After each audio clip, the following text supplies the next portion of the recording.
I want to share with you this morning a reflection that has been kind of bouncing around in my mind over the last couple weeks. It was inspired by a post that was shared by a parent of an Assumption, a JFK student, and it talked about the spiritual meaning of the number 40. And this was back in April. This was back when everyone was kind of thinking that by May, things would be able to open up and we'd be through the woods on this whole COVID-19 shelter at home quarantining situation. It was very optimistic, but it was also kind of very spiritually rooted. And it talked about the number 40 and its spiritual meaning.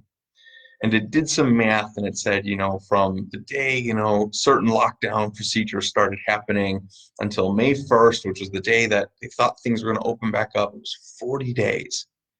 And they were drawing some significance from that. And I just wanted to share a little bit about it because I've been reflecting on it a lot.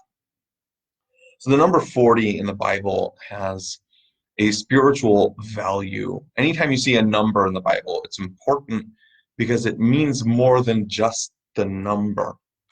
And so the first thing you have to understand whenever you see the number 40 in the Bible, it means that a transformation is happening, that God is changing something in someone's life or in the whole world.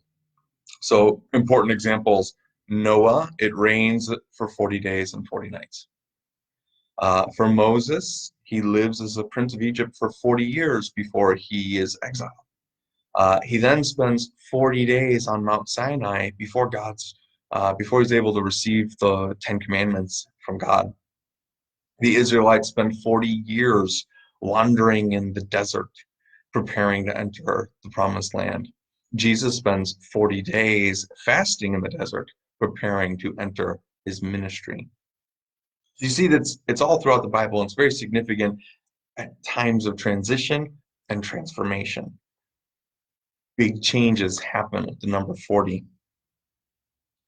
The other thing about the number 40 is that it doesn't necessarily mean 40. The number 40's other meaning is simply a long time. It's a long period of time. It's not necessarily a literal 40. And that's important to remember because the same person who would have been sharing about how, come May 1st, it's been 40 days and this period will be over. It's similar to a lot of us who really link this pandemic, if you're Catholic, with Lent, right? It started during Lent. There were lots of jokes about how we were giving up way more for Lent this year than we thought we were going to, and all stuff like that. Well, Lent's the same thing. It's a 40-day period of preparation and change in our lives as we get ready for Easter. So you have this sense of people are feeling that this is a time that we could be transformed in. This is a time that the whole world could be transformed in. And I see a lot of hopeful posts and memes and videos and great things that are out there, but people really realizing, hey, look at how much pollution is down. Look how much nature's coming back. This is a wake-up call for us.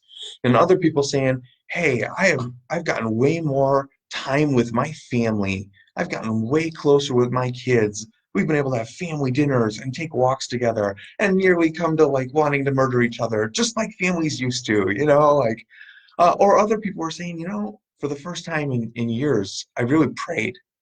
Like I finally had time to pray and I had quiet to pray and I had that space and suddenly I prayed and I'd forgotten. I'd missed that.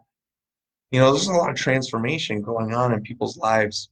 And I just wanted to point out that this is that kind of a period. This is God's time, and He's doing some great work in our world.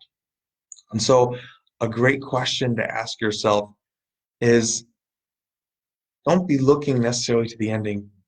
Be looking at how you can take advantage of this time to change in your life. What is God calling you to look like at the end? And what steps is He calling you to take right now to be that person? Because remember, the number 40 does mean incredible, powerful, important things, but it doesn't necessarily mean 40 days. So we might be in this great period of spiritual transition, but it doesn't mean it's going to be short. It means it's going to be a long time. It takes a long time for that kind of change. That's today's 5 minute reflection. God bless everybody. Have a great weekend. And I hope maybe we'll see you for real soon.